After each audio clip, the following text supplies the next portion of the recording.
Good morning, good afternoon, good evening, maybe for some of them. I don't know, from Australians or in the afternoon only still. Welcome to this webinar as part of the Daring Cities.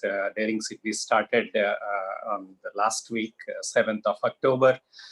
We are already finished 1 week and we are already into the second week, and it will continue for 1.5 weeks more till 28th of this month. My name is Imani Kumar. I'm the Deputy Secretary General with ICLEI, looking mostly with the Asia Pacific operations, and also the Regional Director with the ICLEI South Asia office located in Delhi, looking after entire Asia, South Asian operations. Welcome to each and everyone for this webinar, Significance and Role of Subnational Governments in Advancing National Climate Goals and Beyond. This session is part of, as I said already, Daring Cities. And we have so many speakers, participants in this particular session. This session is organized by the Asia LEDS Partnership, hosted by the ICLEI South Asia Office, Southeast Asia Office, and East Asia Office, and other offices in the Asia region, Asia Pacific region, and with support from the Global LEDS Partnership, which we also have participation here in this particular session. Why this session and what is the importance of this session? If I have to say that, you know that world's global population, urban global population is growing like anything. Nearly 70% of people are living in urban cities. But national governments are coming with climate change goals, and they think that most of the times they can answer, they can challenge, they can address all the climate issues.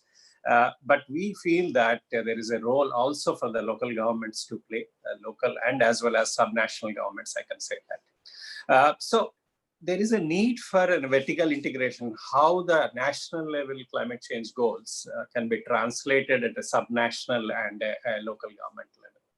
So this particular session will talk more on how the subnational governments, how the national governments, with the support from the subnational city governments, are addressing these climate change issues.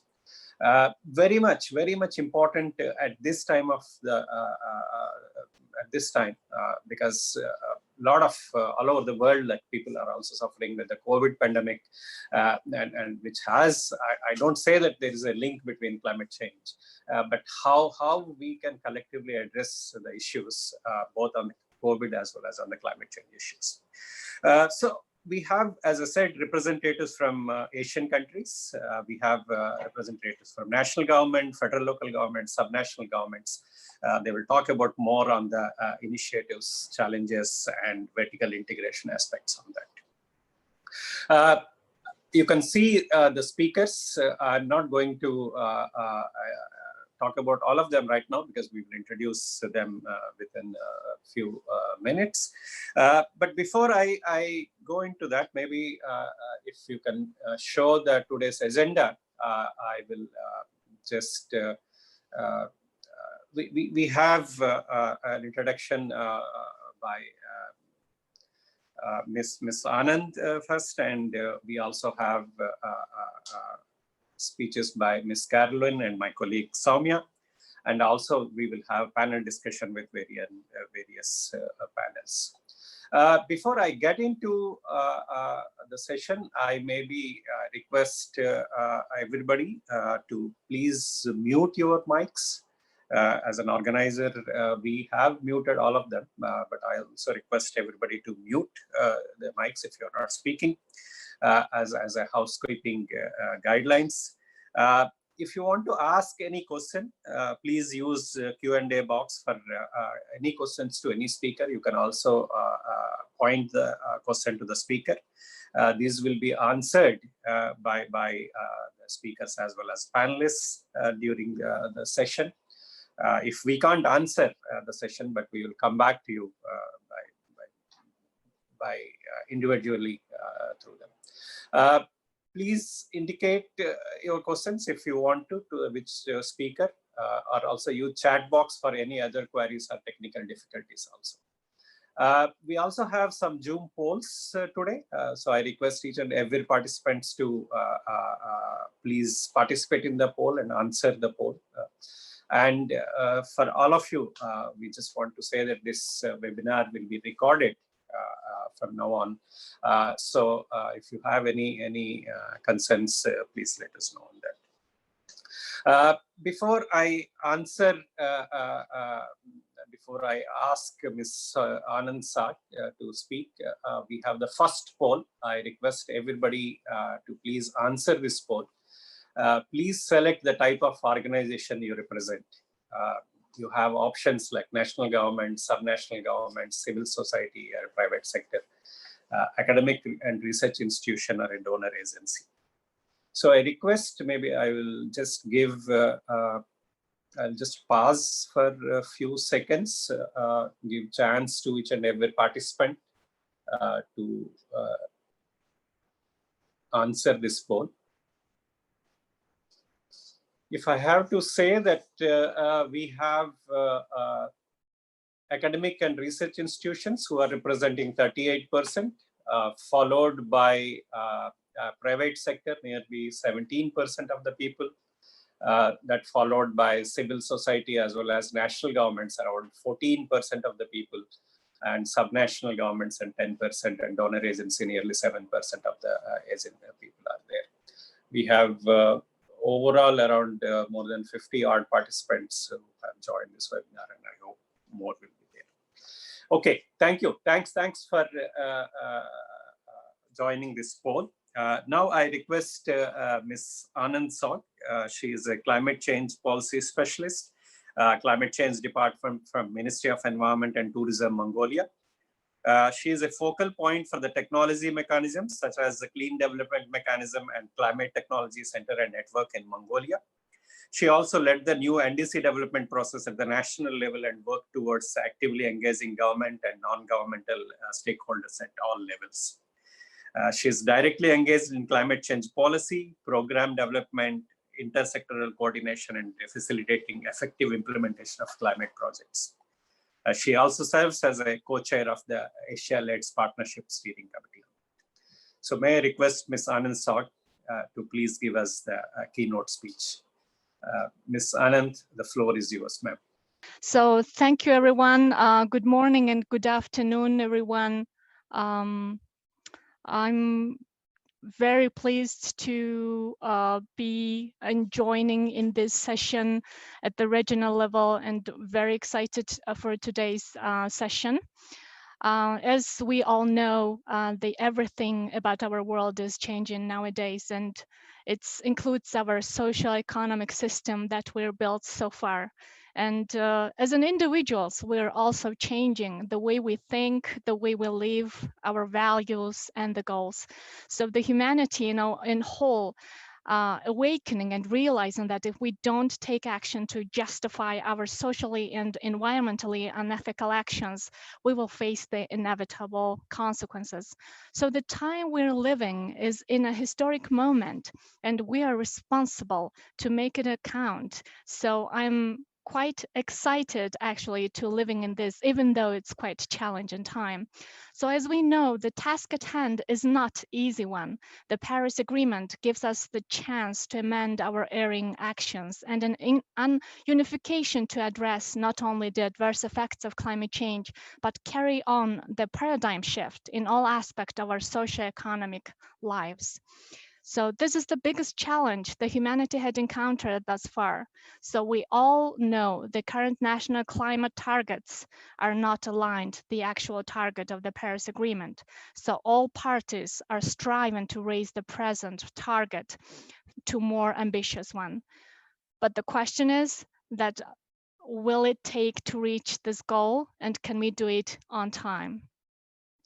So the governments, as we know, are focusing on setting national climate targets and identifying the most efficient implementation strategy.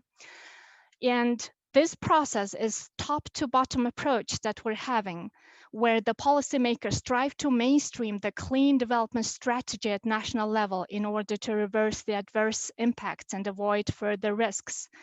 And this is only the beginning, I would say, because in order to reach our Paris Agreement goal within short time period that we're having, we have to give more emphasis to the actual implementation, especially at subnational level. Finding right balance between to top to bottom policy development and the bottom to top implementation oriented action is the key. So we know that for centuries, the cities have been centers of the commerce, culture, and innovation. But due to their high dense population and traffic, urban areas are creating over 70% of global emissions. Therefore, the cities play a major role in mitigating climate change impacts because urban actions result the most direct and effective impact in tackling the climate issues. Therefore, national and subnational level cooperation and coordination right now is especially crucial. So as a solution for that, we today suggest the vertical integration, which is unavoidable. The vertical integration is the solution because of the implementation, the policy level, and all the stakeholders who's relevant and in the part of the system and the process are the crucial at this moment. So the following four priority areas for the integration of the process, I'm suggesting to consider for further improving the current mechanism that we're having, meaning the top to bottom and the bottom to top. So the first one is, of course, the to engaging the subnational level representatives in the development of the legislation and the policy is a crucial and then very important. It will include the NDC, the nationally determined contribution, and national adaptation plan and other relevant development policies. And of course, it is exactly the same with the subnational level policy development process, meaning we definitely need to include more of a national level policymakers and also align with the guidelines provided. The second important, of course, is the tracking and monitoring evaluation. One of the major gaps of the governance is that the policy development process is not well interlinked with the implementation and evaluation process. The policy development is only the mean to reach the ultimate goal. That is what we need to remember. Therefore, tracking, monitoring, evaluation, the actual implementation and its results, and further improving is necessary. So national and subnational level policymakers, implementers shall have common communication and cooperation ground for better coordination. The third would be the important area is the knowledge and experience sharing platform. This efficiently established platform will help to build networks, discover more opportunities and innovative ideas. The ALP's communities of practice is one of the such a platforms that helps to close the gap between relevant stakeholders from national and subnational level. And the fourth, and not the last one, but the most important priority that I identified is the research and development, which is usually the backbone of all actions. Unfortunately, we all know that in some cases it is common that the policies are not backed with well-grounded research. So the research and development institutes are straying away from the policy development process. So it is important to empower the research and development activity at both national and subnational level, intertwined in policy development process and the track and monitoring and evaluation processes as well. And finally, we are all in this together as everybody's understanding, and our survival and prosperity will depend on all of us. Combination of national level long-term vision and target and efficient subnational level planning, implementation, and enforcement is the only efficient way to achieve the target. As I mentioned in the beginning, we are living a historic moment. I see it that the time is that we're living is the empowerment time, the transformation, and the time of infinite possibilities and innovations.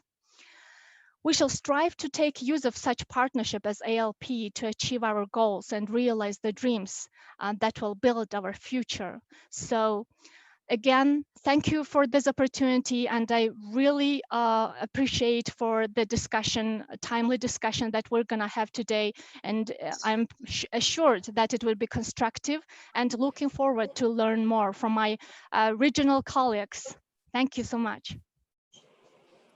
Thank you, Ms. Anand, for giving us a keynote speech and pinpointing the vertical integration point. I think the message from your side is very good. Thanks a lot for giving us the keynote speech. Thanks for all the support for ALP as a co-chair also in this. Now I have another poll. So this poll is more on the vertical integration and subnational integration. So are you aware of the term vertical integration or a subnational integration? So I request, the poll is already on the screens. Request everybody to please vote for this. Have you heard or not heard about it? Slightly aware of the concept, but don't know how it works or how to apply it in workspace. Moderately aware of the concept, but do not know how it works or how to apply in its workspace. Know it very well, but not able to put to use due to some of the constraints. Know it very well and able to use that. The word vertical integration and subnational integration. So I'll just give few more seconds to all the participants. Yeah, here comes the news, the results of the poll. 32% of the participants are saying they're moderately aware of the concept, but don't know how to work or how to apply it in workspace. And nearly 19% of the people, they are saying that they know it very well, but either not able to use that or able to use it. I think both are 19%. And only 13% of the people, they said that they have not heard about it. So that's a good sign that people heard about the vertical integration or subnational integration. So based on this, I will ask or I will introduce my next two speakers. I'm happy that Caroline is with us today. She is the technical director from the LEDS Global Partnership, and she's also the climate change advisor at the GIZ. Caroline has more than 12 years of experience on climate change and clean energy topics. Thank you, Caroline, for joining us, and thanks a lot for all the support from the Global LEDS Partnership. And I hope you will talk more on the Global LEDS and how it is helping all over the world on this. We also have my colleague, Soumya Chaturvedula, who looks after the Asia LEDS Partnership. Soumya is Deputy Director with ICLEI South Asia and is involved in managing the portfolio of energy and climate mitigation projects in ICLEI South Asia office.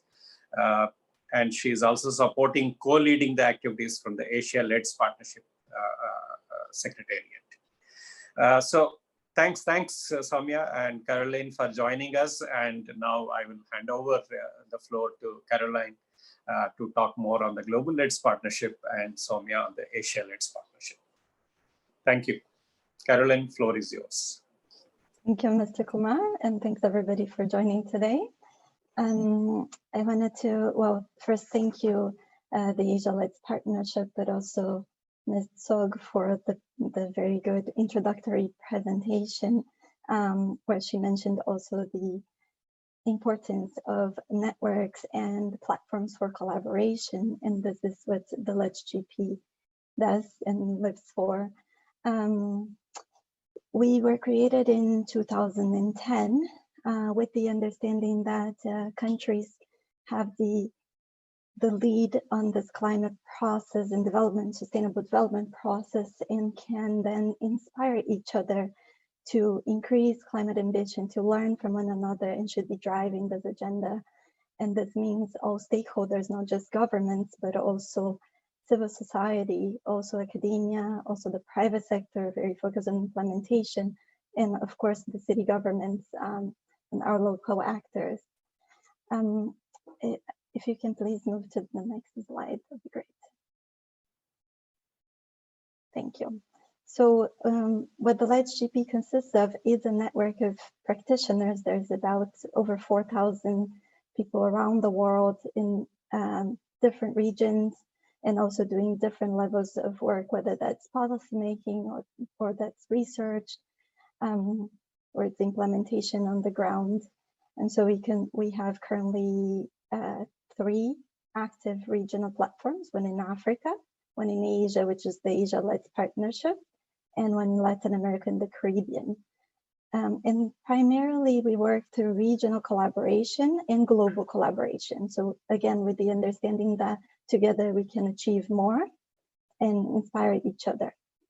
It's a multi-stakeholder platform, and it's very driven by the countries. So that's what is very flexible to adapt to how the priorities within the countries are changing, and what countries as a region or countries across region want to do together. So today we just heard this interesting poll that not all of you are aware of vertically integrated approaches and institutional frameworks. So this is where the LEDGP and the Asia-led partnership can support in learning how other countries are implementing vertical integration, institutional arrangements, governance models, and provide technical assistance in that direction. Next slide. Currently, we work on these priority topics: energy, transport, affulu, finance, and resource efficiency, as well as some other topics like integrated governance or vertically integrated approaches. Again, we are flexible on the topics depending on where countries have, or practitioners, if you may, have a need for support or for cooperation with others. But these are the current working groups that we have. Next slide, please. We work through these regional communities of practice that are very focused on sectoral implementation. And I won't read them all, but these are the current topics in each of the regions. And again, we are flexible enough to adapt. If there's a group of countries that want to work in another topic, then we can adapt to that as well. Next slide, please. These are just some of the areas where we're currently supporting cities, but then again, with some flexibility of if there's countries requesting different mechanisms or different ways, we can also be flexible. Right now, we have these regional communities of practice that we just showed in the previous slide for peer exchange, knowledge sharing, and collaboration, access to tools, trainings, approaches. We can connect you with other cities or national governments or other stakeholders from across the world. We have a climate help desk where we offer no-cost technical advisor support to advance climate action. And there's our email there to request technical support. We can jointly organize climate hackathons and challenges to solve on-the-ground challenges with the cities and also national governments. We can share approaches from other cities and other countries, and we can support cities with matchmaking, with project preparation facilities that are partners with LEDGP. And with that, I will hand it over to Samia.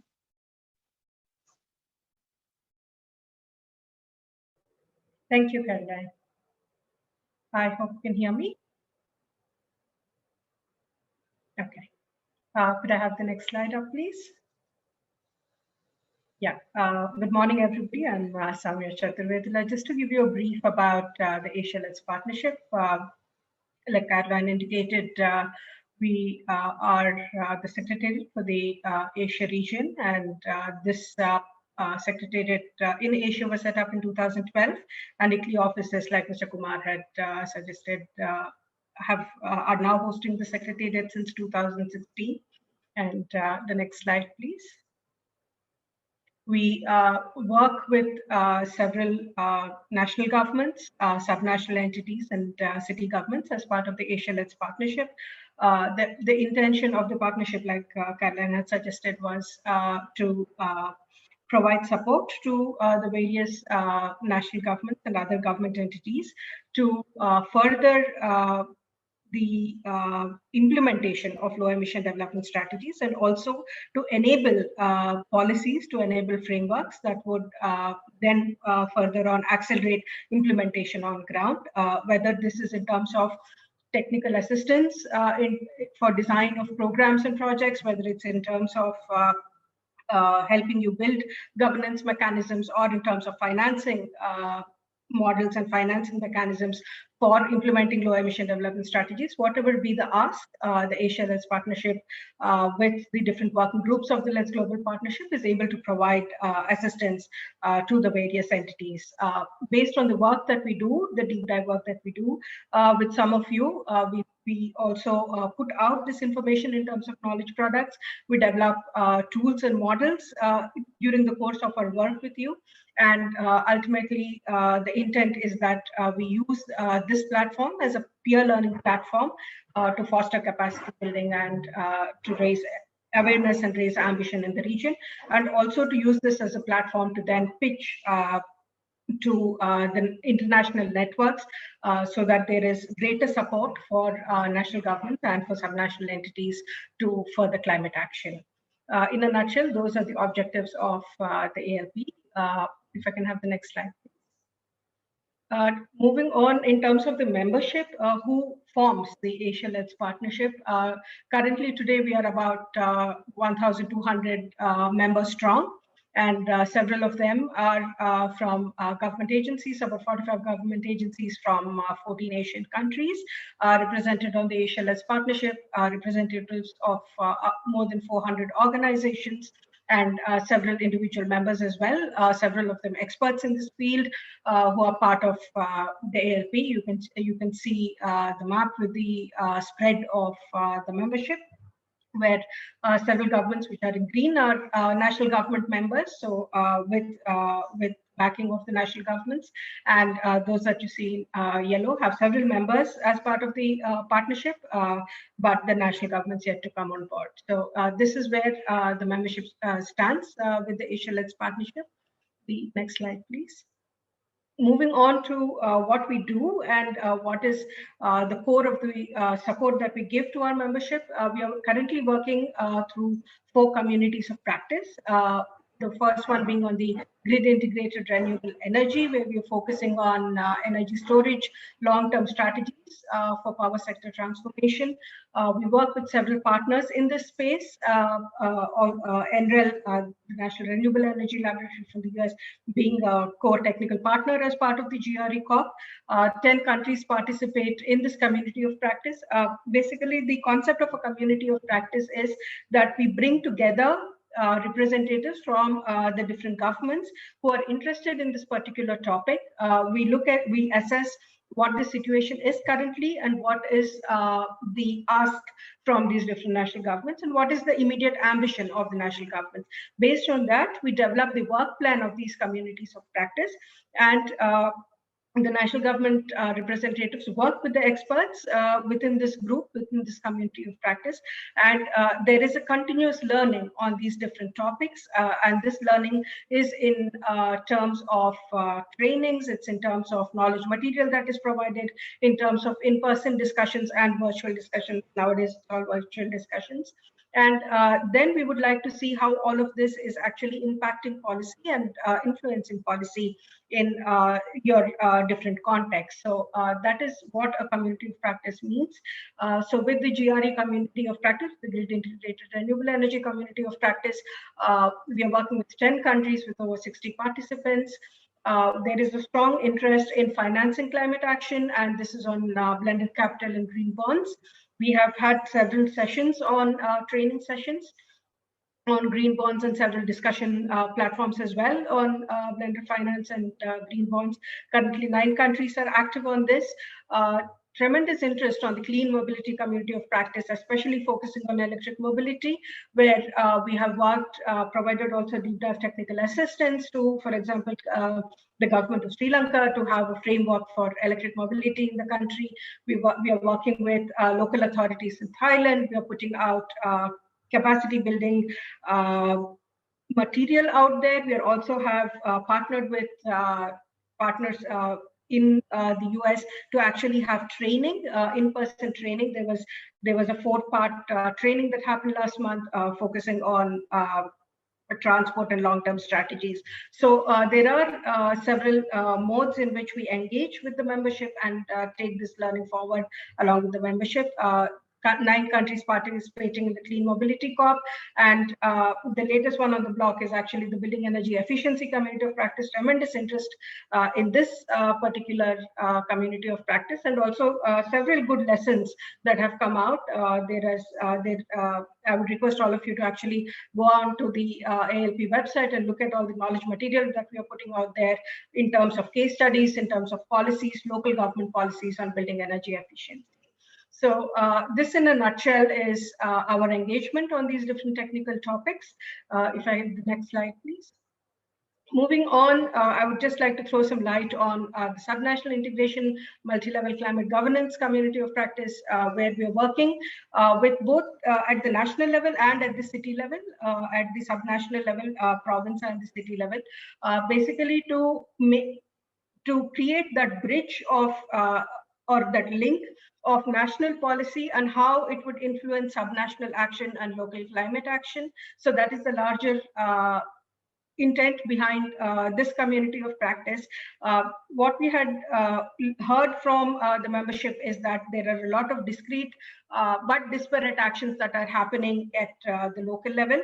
The national government necessarily doesn't know of the scale of this local action that is happening, and also to make this link to national government commitments at the local level is sometimes a challenge, and therefore working with the membership, we are trying to bridge this little gap where we provide the required information, we provide the required knowledge, but also this is a platform where we're showcasing subnational action to the national governments in a manner that these actions are then captured in national government targets or in showing the achievement of national government targets. The next slide, please. We have more than about 50 participants in 8 countries, but more than 300 participants were part of the different events that we had as part of this. And we would encourage all the participants today to actually join the subnational integration community of practice as with the others. Next slide, please. We have had several side events. The latest one was at the COP25, the COP of the UNFCCC at Madrid, where we had a discussion on advancing climate goals through multi-level climate governance. There are several other initiatives that we are taking. The next slide, please. Where we work with there was deep dive technical work that was done with local authorities in Sri Lanka as well as in Bhutan, where we work with, for example, the district of Galefu, where we work with them in developing a local climate resilient city action plan, taking into consideration Bhutan's and Sri Lanka's national commitments. And it was a training come a hand-holding of actually developing the entire climate action plan, going through the process of developing emissions inventories, looking at climate vulnerabilities, etc. The next slide, please. Similarly, like I said, we did this in Sri Lanka as well. And moving on, can I have the next slide, please? We supported Bhutan as well on looking at preparing them for the pre-BRT. There was a pre-BRT study. The city of Thimphu specifically is looking to implement a BRT system, and therefore all the policy analysis, the initial assessments and all of that were handheld by the Asia-Let's partnership as well. So this is an example of the deep dive technical assistance that we do. The next slide, please.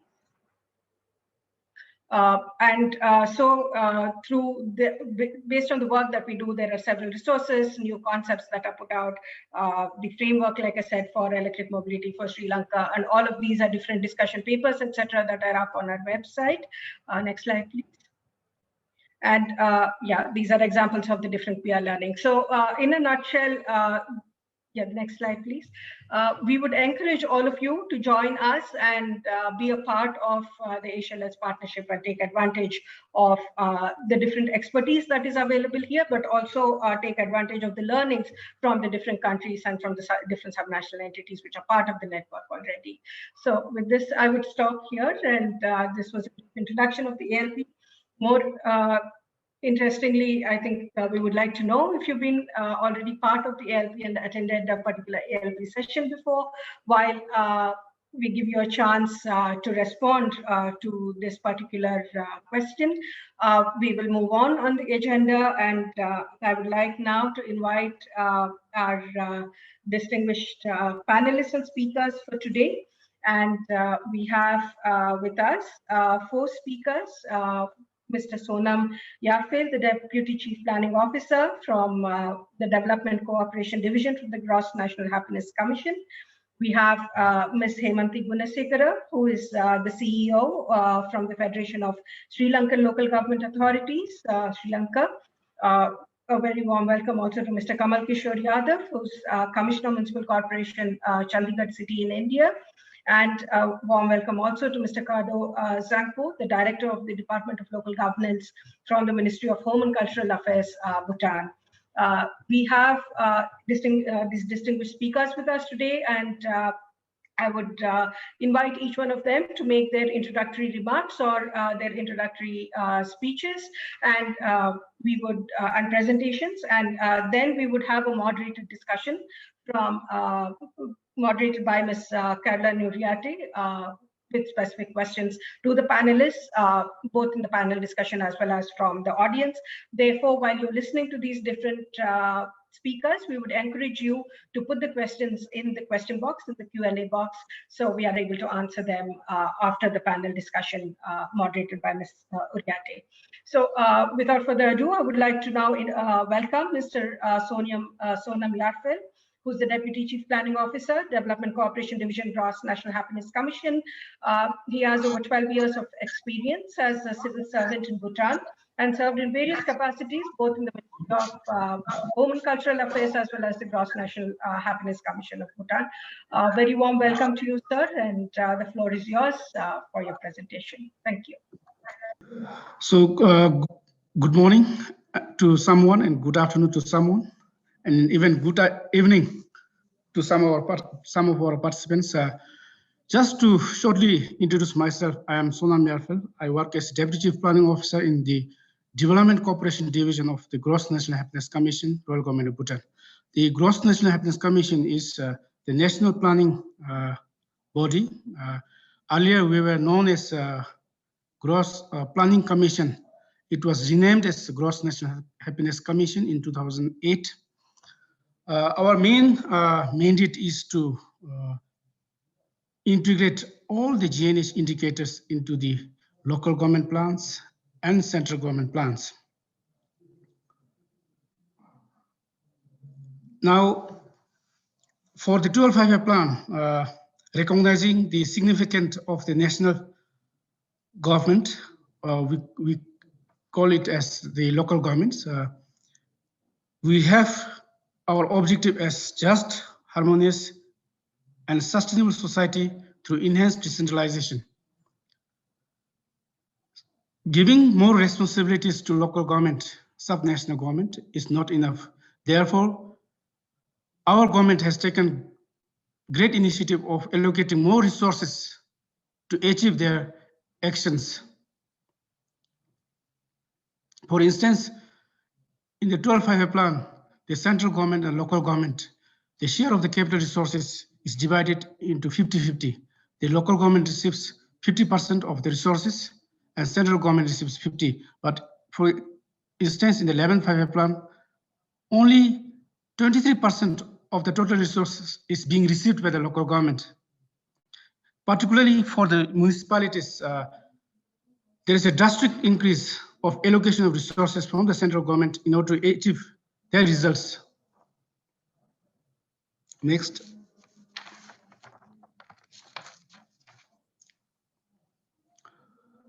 For allocation of the resources for the municipalities and the local government, we have what we call as the equal share. Equal share means irrespective of the jurisdiction, we allocate equal resources to meet minimum requirement of infrastructure. Now, based on the population, geographical area, we also have allocation of resources. In addition, we also have budget kept for the common infrastructure for municipalities and local government, that is districts and blocks. Next. Aligned to the SDGs, we have 16 national key result areas. Aligned to the national key result areas, we have local government key result areas. Just giving resources, financial resources is not adequate. Therefore, we have identified local key result areas for the local government, particularly in order to achieve the climate actions. We have 2 national key result areas, and then we also have triggered down to the local government key result areas. We have 2 local government key result areas. The first one related to the climate action is livability, safety, and sustainability of human settlements improved. Then we have carbon neutral, climate and disaster resilient development enhanced. We have 2 out of 10 local government key result areas related to climate actions. Based on these key result areas, we have annual performance agreements signed between the Honorable Prime Minister, head of the district, governor, and the signed agreements between the mayors, the delivers in a year, what municipalities, what local governments will deliver in order to achieve these results.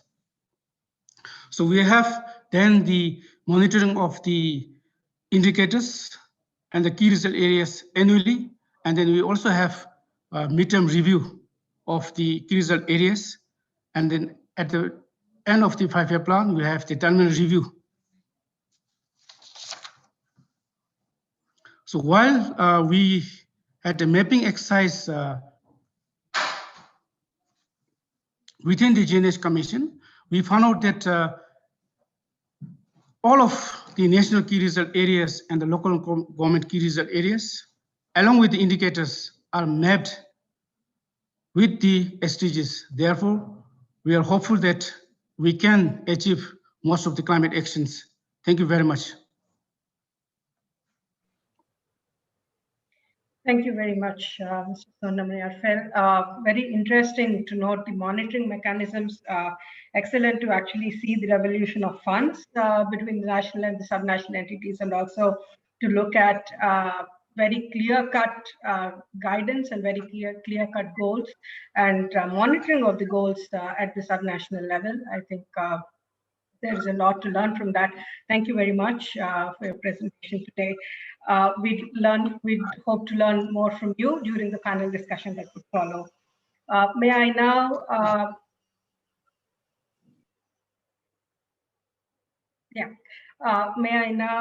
invite Ms. Hemanthi Gunasekara, the CEO from the Federation of Sri Lankan Local Government Authorities. Ms. Gunasekara is a development practitioner, more than 20 years experience, working with several national and international organizations, including ERM, the Environment Resource Management, DHV, the GIZ, Asia Foundation, and others. And she has worked in several countries in South Asia and in Asia, Sri Lanka, Thailand, Bangladesh, Pakistan, Maldives, China, etc. So, Ms. Gunasekara, we're very honored to have you here today, and the floor is yours. Thank you. Thank you very much for the opportunity given. Good morning and good afternoon to all the participants here. Can I have the slide?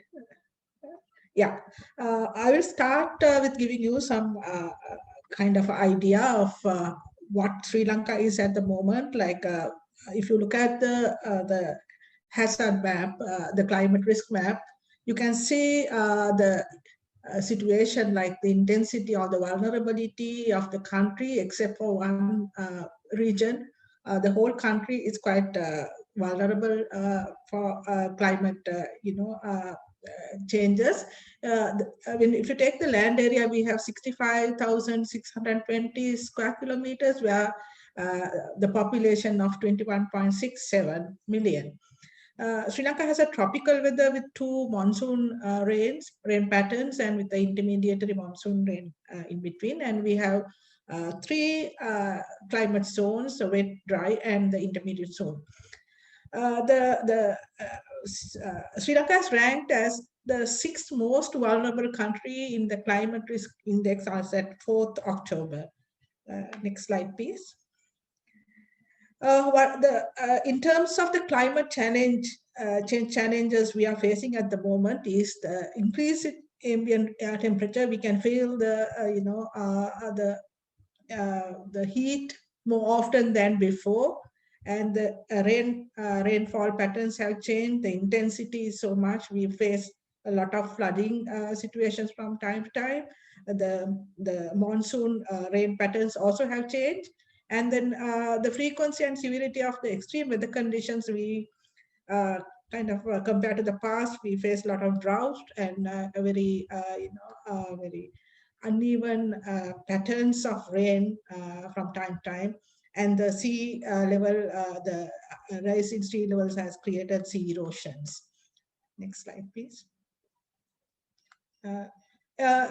Sri Lanka, in the Sri Lanka Climate Resilient National Action Plan was set out in 2016, looking at 2025 up to 2025, and had identified 9 most vulnerable areas in this National Action Plan.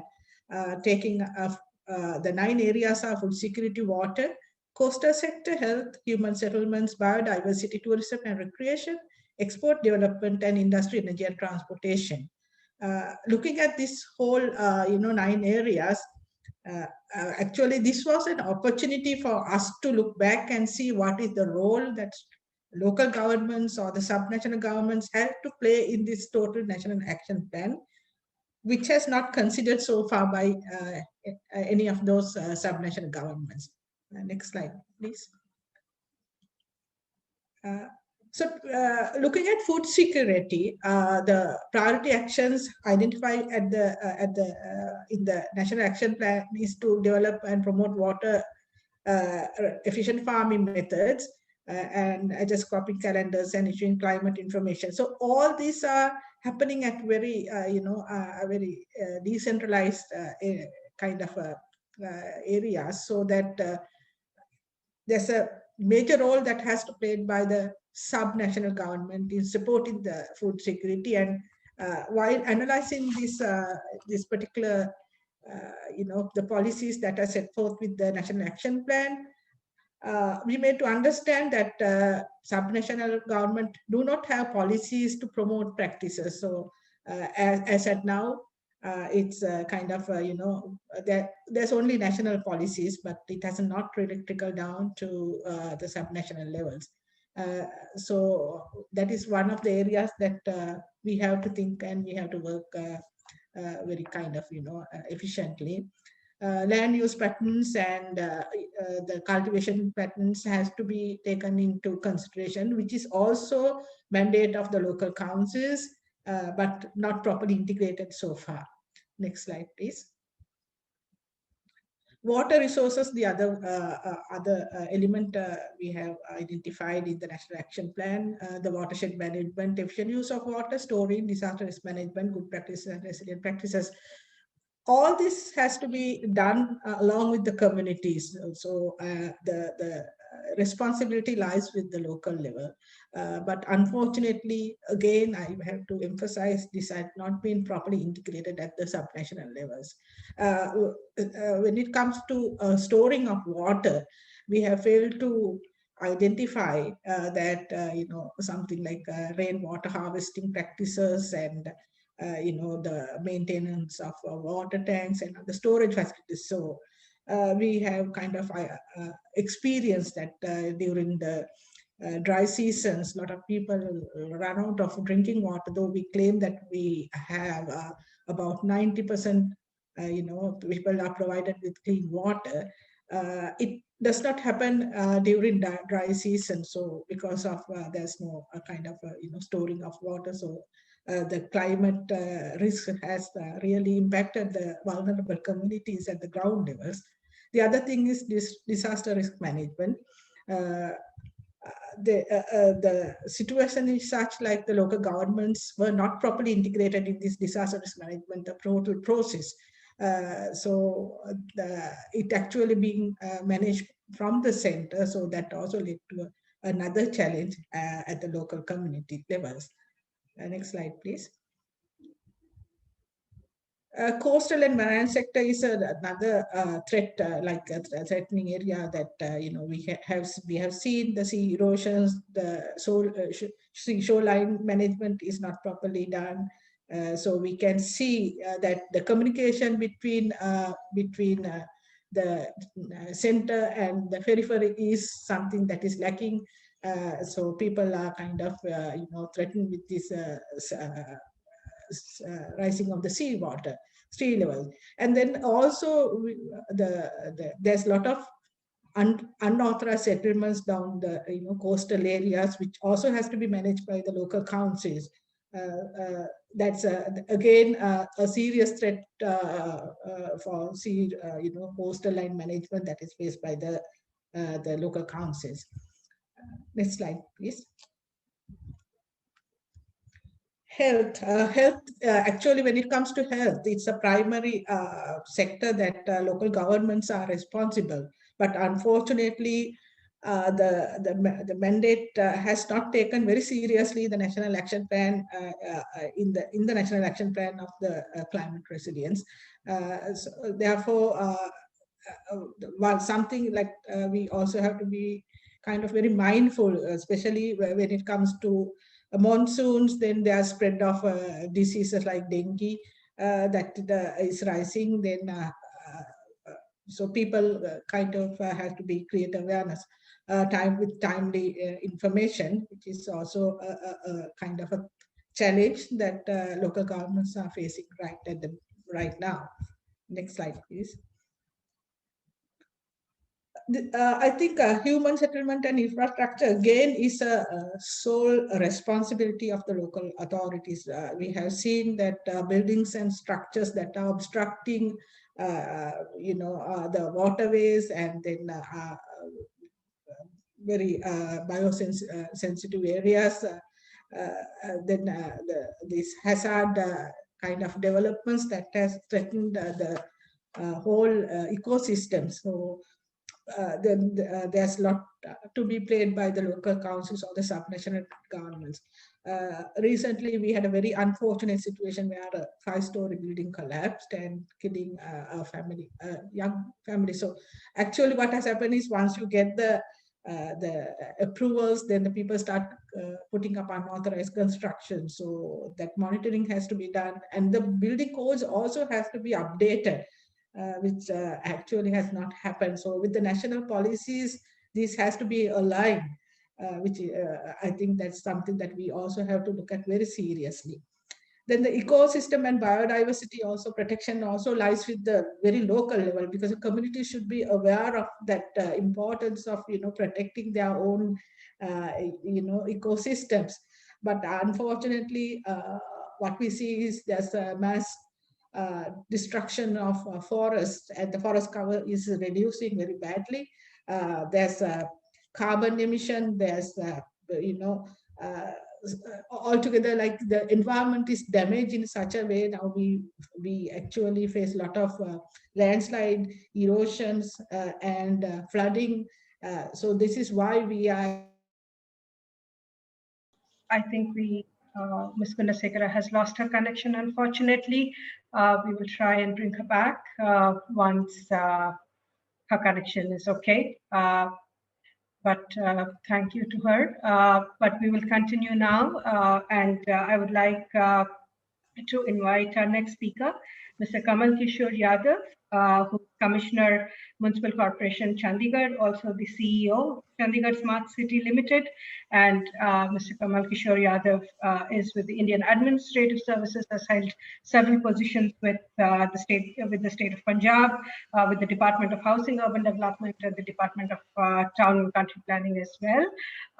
Just to let all of you know, Chandigarh is known to be one of the pioneering cities in our country, both from an urban planning perspective, but also pioneering in terms of climate action. And it would be very interesting to hear from Mr. Kamal Kishore Yadav. Sir, may I kindly invite you to give us your initial remarks? The floor is yours, sir. Good morning and good afternoon to everyone.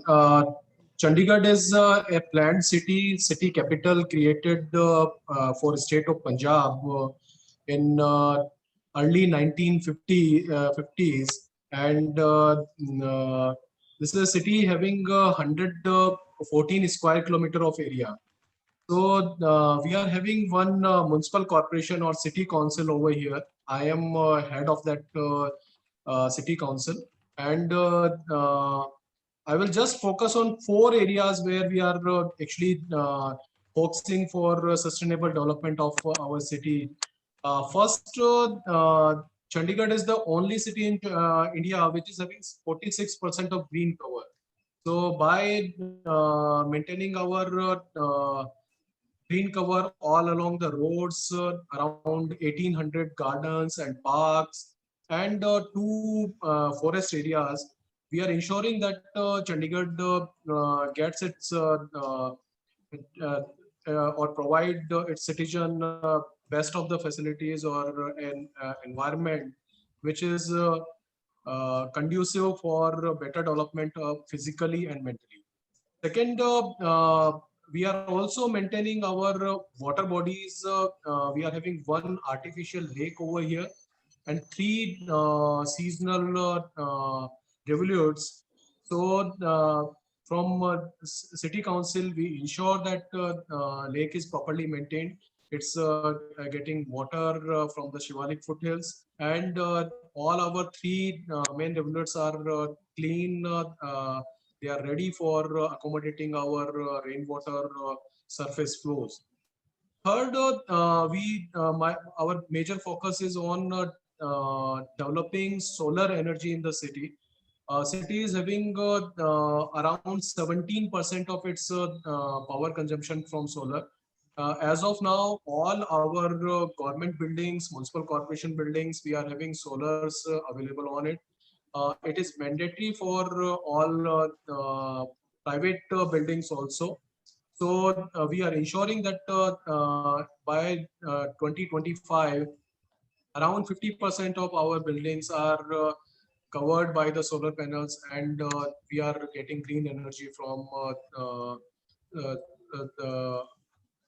source of sun.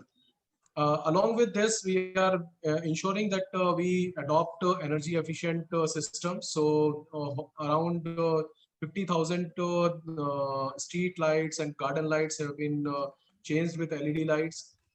We have replaced our pumping machineries with energy efficient pumps. So in that way, we are ensuring that Chandigarh is able to maintain its the green energy consumption or availability of green energy better than other sources of energy. And along with this, we are ensuring that better utilization of and better infrastructure for non-motorized transport. Chandigarh is a city which is having around 200 kilometers of dedicated cycle track. As of now, under public bike sharing, we are going to provide citizens 5,000 bicycle on public bike sharing model, and whole of the city is going to be covered by that. So this is one additional source by which we are ensuring that fuel emission in city is reduced, and public is using more of NMT for commuting their workplaces or for their commercial areas. And finally, we are extensively using IT and other artificial intelligence and other techniques by developing one integrated control command center over here. Under a smart city, this integrated control command center is being set up by Bell, and all parameters, may it be air pollution, may it be the SCADA systems of our water, electricity, street lighting, our municipal solid waste or liquid waste. We are monitoring all of these parameters through our integrated control command center. And by ensuring or this control command center is actually helping us in taking better administrative decisions, which are more convenient or more conducive for a better future. So this is how we are at suburban national level. We are managing our affairs. So thank you very much for inviting me over here, and I will be available for any other future panel discussion questions in case if there are. Thank you very much. Thank you, sir. Thank you very much. Very interesting to hear Chandigarh's pioneering work in this space. And yes, we look forward to hearing to you in the panel discussion. We have Ms. Hemanti Gunasekara back with us, and we'll hear more from her during the panel discussion. We will now move on to our next speaker, Mr. Kado Zanko. He's the director from the Department of Local Governance under the Ministry of Home and Cultural Affairs, Bhutan. Mr. Zanko has worked as a civil servant, is working as a civil servant in Bhutan, and has gained invaluable experience through coordinating several initiatives in different local authorities and subnational authorities in Bhutan, and he's also on the steering committee of the Trans-Bhutan Trail. And sir, today we are very honored to be able to hear from you on very specific initiatives that Bhutan is taking on climate action. Thank you very much, and the floor is yours, sir. Thank you for the invitation. So in the interest of time, I'll just share one particular experience we are currently pursuing. So we have actually introduced a project or a scheme known as Performance-Based Climate Change Adaptation Grant. So what is this? So this is a grant centrally executed, but being used using the local planning, budgeting, and fund delivery setting. I think so. We are using the same channel as the local government here in Bhutan generally use this fund. So this grant is mainly to enhance the local adaptive capacity and community resilience against climate change. So this is the objective of this particular grant. So we started initially with 2 local governments somewhere in 2012, and then we expanded to 6 local government in the next coming year. And then subsequently we introduced from 6 to 10 to 20 to 30. And currently, so we are implementing in 100 local governments. Bhutan currently has around 209 local governments. So almost in the 50% of the local government, we have introduced this particular grant. What this particular grant do, or what are the problems here in Bhutan? Basically, I think we talk a lot at international, regional, and at the national level of climate change. But I think impact is mainly happening at the local government.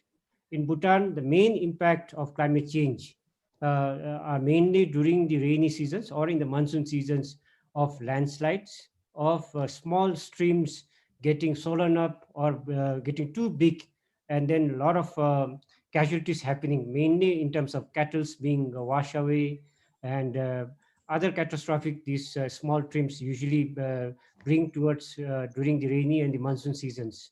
So these are some of the immediate impact the local governments, our local governments here actually have to bear with. And therefore, I think this grant particularly is to how do our local government adapt to the impact of this particular the onslaught of the impact of the climate change. I'll just share one example. For instance, in one village, because of this annual rainfalls on an year-on-year basis, there used to be some sort of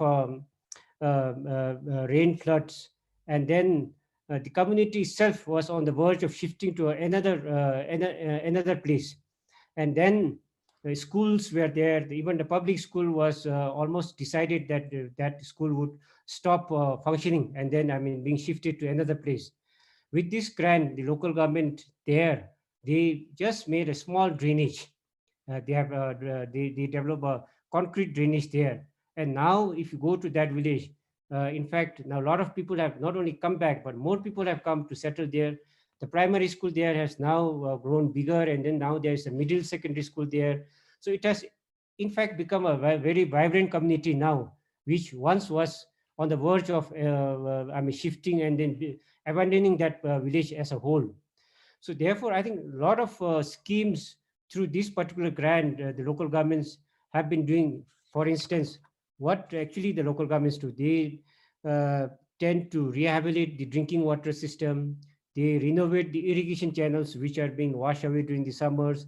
They construct causeways. For instance, I think the streams which are swollen, sometimes it remains for weeks and months as a swollen, and then therefore I think the scattered villages here in Bhutan, they don't have access to health facilities, which is situated on the other side of the mountain.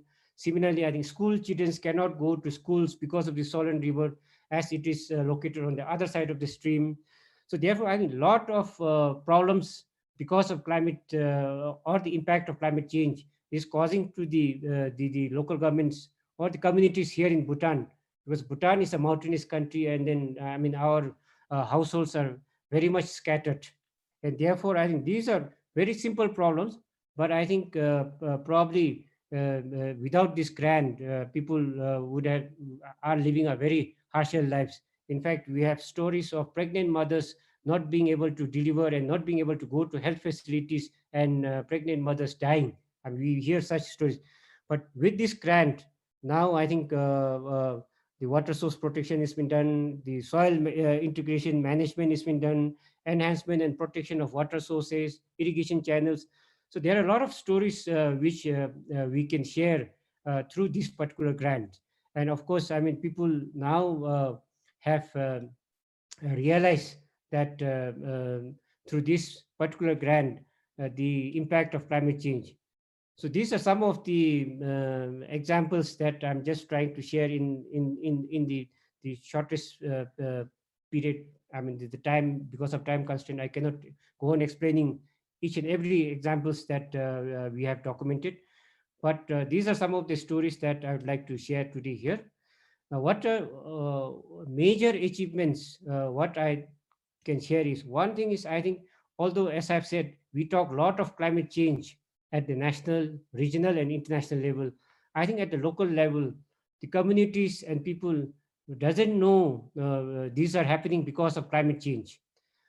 Through this grant, particularly here in Bhutan, I've realized that now people are getting sensitized. Oh, this is happening because of this climate change. Oh, climate change is real. So I think besides the short-term benefits that I've cited, the long-term benefits would be that people really are getting sensitized and then getting educated that the things are happening because of climate change, and there's a need to do something to um, uh, mm, uh, to uh, to control or prevent climate change. So this is one thing that I would like to share, that I think before doing anything, I think we need to sensitize our people, especially in the rural villages where literacy levels are low, informations are not reaching. So through this particular grant, I think at least in these 100 local governments, a lot of peoples are getting educated on the impact of climate change. Of course, the short-term benefits through these grants, I think people are trying to adapt to the impact of climate changes that is happening. The constraint that we have is, I think, whether at the national level or at the subnational or at the local government level, I think the government at various levels are not putting money into climate change, because there is no visible impact within the 5-year tenure usually the elected government has. So that is the biggest challenge. And then even for Bhutan to implement this particular grant in all the 209 local governments, funding is a major challenge. So currently, even in the 100 local government that we're implementing, so we're seeing some of these funds the donors that have put in money to adapt or to prevent or to cope with the impact of the climate changes. So in the interest of time, I'd like to stop here. Thank you once again for the organizers for giving this opportunity to share our experience. Thank you. Thank you very much, Mr. Zangpo. Very interesting to hear of how the financing schemes are actually helping address climate change impacts at the local level. We have a couple of polls coming up. We would request the audience to kindly give us your inputs, specifically on what do you prefer to be the most effective channel to build capacities on this particular topic. This would also help us address future capacity needs and do it more effectively.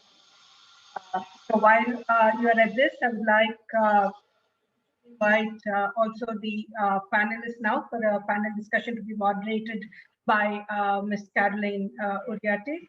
So Caroline, if you could just moderate this panel discussion with our four speakers, Mr. Zangpo, Mr. Kamal Kishore Yadav, Ms. Hemanti Gunasekara, and Mr. Sonam Yarpin. We would like to hear from all the panelists, and we have a few questions for discussion. Caroline, the full floor is yours while our audience continue with addressing the different poll questions. Thank you. Thank you. I would start with a question. Well, welcome back, and Hemanti Gunasekara. It's good that you're back. So I would start with a question for you, if you may. You noted that there is an opportunity for better integration of national and subnational action.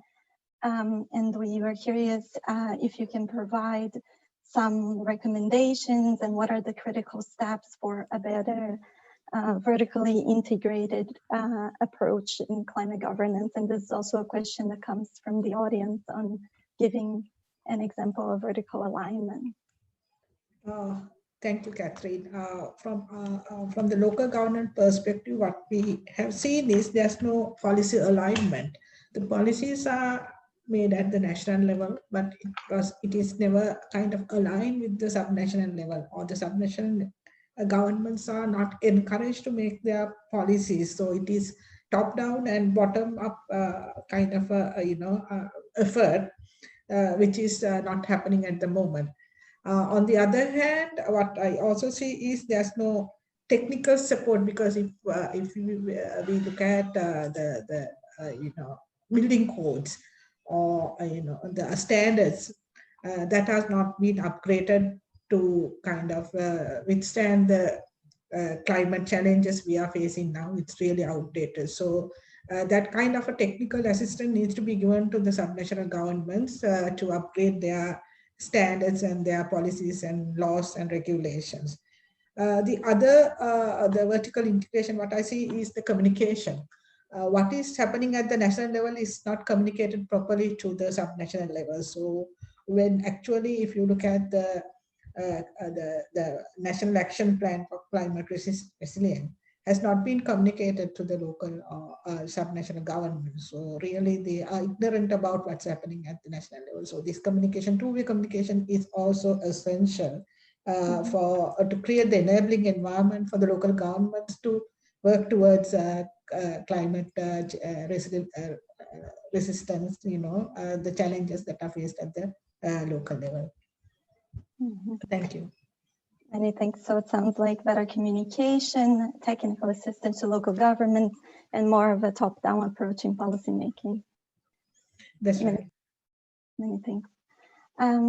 Then there's a question from the audience, specifically on India. And so the question is, the federal government of India has envisaged and in fact gone full throttle for the Grand Panchayat development plan across the country. So the question is, how can we bring about mechanisms for environment and ecology as part of this Grand Panchayat. Mr. Yadav, would you be able to answer that? And if you're, otherwise we can respond. Yes. Okay, please go ahead. It's a very relevant question because we all see that at local level, earlier most of the cities and even village panchayats, gram panchayats, they were self-sustainable, and they were having a model where interdependence between the different communities or different type of entrepreneurs in that society, they used to be dependent on each other. But now, because we are moving forward, so Gram Panchayat is the basic, or the municipal corporations in city area. They are the basic units which are the best persons to decide what is to be required by them, what their society is requiring, and where they want to go in future, what strengths they are having, what type of weaknesses they are having.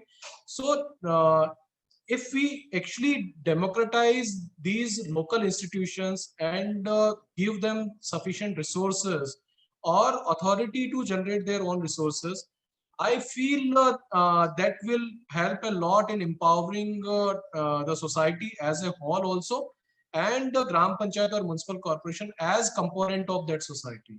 So obviously, developing the local governance, that is the key, and all countries are doing it, and I think it's a successful model. Thank you. Very good. Many thanks. There's a question that just came in also on the roles that CSOs play to effectively bring about vertical integration, both at the national and local levels. And perhaps Ms. Anand Sog, would you be able to answer that? Yes, thank you. So as I mentioned, I think I totally agree with our colleagues in here who already stated that it is important to engage both parties or both level representatives in the policy development, first of all. But at the same time, aligning the policy in all levels is important, and then it's not one time, one step process that I'm aware of. So I definitely believe first we could start from the policy level, and then enable, which is kind of also the enabling environment, and to provide in the mandate is also important, what we've also experienced in Mongolia, for instance. So we're also currently working on updating, improving the legal legislative environment for the climate change, and also aligning the national development policies with the climate change and also the current COVID-related pandemic issues. So these are the important points at the policy level. At the subnational level, Mongolia had already improved, updated its NDC, and then we raised our ambition, which was done in 2019, toward the end of the 2019. And after that, our subnational level, for instance, the capital city also started to working on identifying their own NDC target within the national one. So, which is also very important, and it gave us to cooperate on the horizontal level, so to speak, almost, because we've been part of in each step of the process on developing all these targets and then all this new mechanism that is required now. So at the policy level, I could re-emphasize again the importance of the cooperation on the policy development processes to engage in more representatives of both national and subnational level Yeah, and of course, at the provincial level, we have a little less participation engagement. So I noticed due to this COVID event, nowadays the provincial representatives are keen to participating in the electronic type of meetings and work discussions and seminars. And I believe this could also serve as a good starting point, for instance, to engaging the more representatives from the subnational level and then move on from there on. But again, it is only the beginning. So I believe once we're going to provide more of a tools and then the enabling environment, I think more people is going to buy in to the concept in itself. Thank you. Very good. Thank you. I'll pass on to Mr. Zangpo. You noted this innovative grant mechanism and making local level to stakeholders more sensitive to climate change and provided a number of examples. Thank you for doing that. We were curious if you have other examples where you're successfully leveraging private sector investments. Thank you. Thank you very much for the question. As of now, I think public-private partnership, I think we don't have a very good example, especially on this climate change issue here in Bhutan. So because private sector is still in a very nascent stage here. So especially at the local level, I don't think we have a private sector rich enough to contribute back to the society. So as of now, I think we don't have any. I can say confidently, I think there's none actually. Thank you. Interesting. Thanks for letting us know. I will pass it on again to Mr. Yadav, because there's another question from the audience on what challenges you have faced in making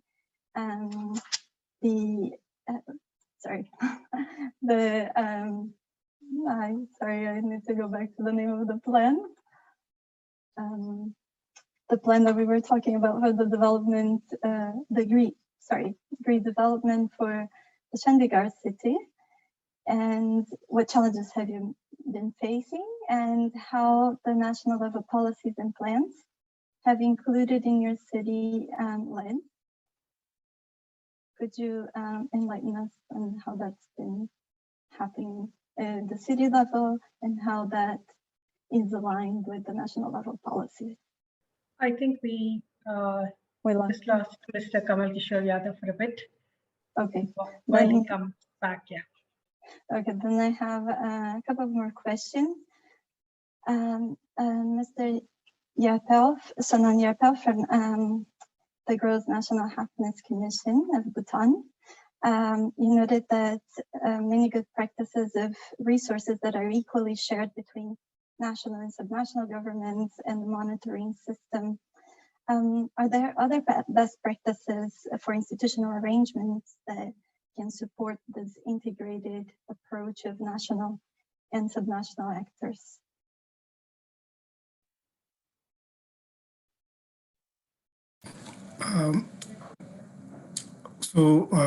In order to actually have efficient and utilization of the resources being allocated from the national level, we have annual performance agreements signed between the Honorable Prime Minister and the Mayor and the Governor of the sub-national government. This annual performance agreement is being monitored monthly. We have a government performance management system where every plan indicators signed performance indicators are monitored monthly through the performance management system. And that performance management system is linked to our individual performance. We are rated, we are given, every sub-national government is rated as per their performance indicators. Very good. Thank you. The last question, and we're getting close to an end. is subnational governments tend to be responsible and accountable for implementation, usually without funds and capacity to do so. How does the LegGP support municipalities with their finances? In several ways. One is on matchmaking with financiers, helping to develop proposals, bankable proposals, access to climate financing instruments and approaches from other countries and other regions. As I noted, there's a climate help desk that's open to receive technical assistance requests and also put you in touch with others who can provide good approaches, good lessons. So I think with that, I will pass it on back to Mr. Kumar. And thank you for the question. Thank you, Caroline. And big thank you to all the panelists. If there are other questions, especially ones that we are not able to answer right now, we'd be happy to get back to you with the answers after discussion with the panelists. So thank you very much for that. With this, we would need to bring this particular session to a close. We have for all of you on the chat box a feedback form. We would request all of you to kindly put in your inputs there. And it has been a very interesting discussion to look at the different approaches that we have from the different countries. While we are seeing in Sri Lanka that a lot of the climate action and the impetus for climate action is top down, there is a very active and ongoing discussion in Bhutan from the national government to the local authorities, where the local authorities are actually given the wherewithal and as well as the responsibility to define their key result areas, and then there is a monitoring on that. And we have seen how effective the devolution of funds, especially to the local authorities, is then able to help them address the different climate challenges that they're facing, and given that each of them have different challenges based on their context of location, etc. And we've also heard about the importance of subnational integration and how national policies have to also enable the subnational level to enable actual action on ground, while the policy prerogative is at the national level, the action prerogative is definitely at the local level. And we've heard excellent examples from Mr. Kamal Kishore Yadav. We've heard about the importance of that from Ms. Anand Sog, and also excellent examples from Bhutan. So we would be synthesizing all of this information if there is further knowledge to substantiate each of these different examples that are there. The Asia-Let's Partnership will be putting out further knowledge products on all of this. So we would encourage all of you to kindly join us on the ALP communities of practice, be it for subnational integration or the other topics that may capture your interest. And we are happy to engage with you further and encourage you to write to all of us. And thank you very much for joining this session today. And yeah, we'll keep engaging with you in the future. A big thank you to all of you, and a big thank you to all the panelists. Thank you.